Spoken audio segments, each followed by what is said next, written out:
Exam चल रहे हैं और मुझसे और तकरीबन हर टीचर से ये पूछा जा रहा है, एक ही क्वेश्चन है स्टूडेंट्स का कि सर हमें टाइम टेबल बताएँ या हमें कितने टाइम तक पढ़ना चाहिए, हमें थोड़ी गाइडेंस दें। तो जब ये क्वेश्चन मुझसे किया गया, तो मैंने सोचा कि इस पे कोई वीडियो बनानी चाहिए। तो मुझे याद आया कि मैंने एक बुक पढ़ी थी, कैल न्यूपोर्ट की डीप वर्क। तो उसमें ये वो तकरीबन इसी चीज़ पे बात कर रहा होता है कि हमें या हमारे जो स्टूडेंट्स हैं या हम आम हालात में भी जो काम करते हैं, वो कैसे करना चाहिए। याद रखें कि किसी भी काम करने के लिए, किसी भी काम को करने के लिए मेन चीज़ होता है कि उस पे फ़ोकस्ड रहना, उसी काम में मगन रहना। अगर आप कोई काम कर रहे हैं और आपको डिस्ट्रैक्शंस आ रही हैं इधर-उधर से, तो आप वो काम सही तरीके से नहीं कर पा रहे होंगे। तो इसीलिए सबसे पहली चीज़ जो है वो है फ़ोकस्ड होना। और उन्होंने इस बुक में सारी यही बातें बताई हैं कि आपने अपने काम पे फ़ोकस्ड किस तरह रहना है।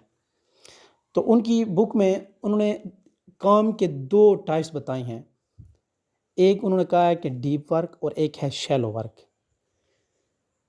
डीप वर्क ये है कि आप किसी काम को मगन होके करें, आपको आपके आस-पास एनवायरनमेंट माहौल का कोई पता ना हो कि उसमें क्या हो रहा है। और दूसरा है शैलो वर्क। शैलो वर्क ये है कि आप काम कर रहे हैं और साथ में आप कोई यानी कि आप मल्टीटास्किंग सिचुएशन में हैं, 2-3 काम एक साथ कर रहे हैं। कैसे? फॉर एग्ज़ाम्पल आप खाना खा रहे हैं, साथ में टीवी भी देख रहे हैं, आप खाना खा रहे हैं, साथ में फेसबुक यूज़ कर रहे हैं, आप खाना खा रहे हैं, आप ईमेल्स चेक कर रहे हैं, आप सॉन्ग सुन रहे हैं, आप ईमेल्स चेक कर रहे हैं। ये मल्टीटास्किंग काम है, आप 2-3 काम इकट्ठे कर रहे हैं। तो ये है शैलो वर्क। आपकी तवज्जो किसी चीज़ में भी नहीं होगी। तो याद रखें, जो स्टडी है उसके लिए आपको शैलो वर्क की बजाय डीप वर्क करना पड़ेगा। और डीप वर्क करने के लिए उन्होंने 4 तरीके बताए हैं और उन 4 तरीकों पे अमल करके आप किसी भी काम पे फ़ोकस्ड रह सकते हैं, चाहे स्टडी हो या कोई उसके अलावा कोई भी काम हो। तो फ़ोकस्ड रहने के लिए सबसे पहला काम आपने जो करना है वो है सिंगल टास्क। सिंगल टास्क से मुराद ये है कि आप सिर्फ़ एक काम करें। मतलब ये है कि आपके एग्ज़ाम आ चुके हैं तो आप सिर्फ़ स्टडी करें, बाकी सारे कामों को छोड़ दें।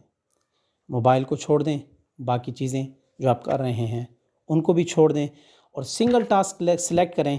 आप ये करें कि आप कोई एक चैप्टर सेलेक्ट कर लें या अगर दिन ज़्यादा हैं तो हर जो आपका सब्जेक्ट है उसमें से चैप्टर सेलेक्ट करके उसी को करें। उसको कंप्लीट करके फिर नेक्स्ट अगली जो भी आपका चैप्टर हो या काम हो उस पे जाएं। सेकंड पे आता है ज़ीरो डिस्ट्रैक्शन, कि आपको डिस्ट्रैक्ट करने वाली या आपकी तवज्जो हटाने वाली चीज़ें ज़ीरो हों। इसके लिए आप क्या कर सकते हैं? इसके लिए आप ये कर सकते हैं कि आप एक ख़ास जगह मुकर्रर कर सकते हैं। एक ख़ास जगह मुकर्रर कर सकते हैं, वो स्टडी रूम भी हो सकता है, वो कहीं ज़मीनों में बैठ के भी आप पढ़ सकते हैं, वो कहीं लाइब्रेरी में भी आप बैठ के पढ़ सकते हैं, किसी भी जगह जहाँ पे कोई इधर-उधर आपको डिस्ट्रैक्ट ना करे। थर्ड नंबर पे इंटेंस फोकस, गहरी तवज्जो से मुराद ये है कि आप किसी भी और चीज़ पे सोचें भी नहीं। मोबाइल बंद हो, टीवी बंद हो, कंप्यूटर बंद हो, हर चीज़ फैमिली अलहदा हो। अगर बच्चे हैं तो बच्चे भी ना हों आपके पास, कोई चीज़ भी आपके इर्द-गिर्द मौजूद ना हो। और तीसरी चीज़ है एक्सटेंडेड पीरियड ऑफ टाइम, मतलब ये है कि एक मख़सूस वक़्त निकाल लें। मख़सूस वक़्त से मुराद ये है कि आप एक ख़ास टाइम सेलेक्ट कर लें कि मैंने फ़लाँ टाइम से फ़लाँ टाइम तक पढ़ना है। ये भी सबसे बेहतरीन तरीका। फ़ोकस रहने के लिए एक और तरीका भी है کہ آپ کوئی نشانی اپنے ساتھ رکھ سکتے ہیں. نشانی کوئی پین بھی ہو سکتا ہے, کوئی گھڑی بھی ہو سکتی ہے, کچھ بھی ہو سکتا ہے, کوئی کپ بھی ہو سکتا ہے, جو آپ کو یاد دلائے کہ آپ کس کام کے لیے بیٹھے تھے.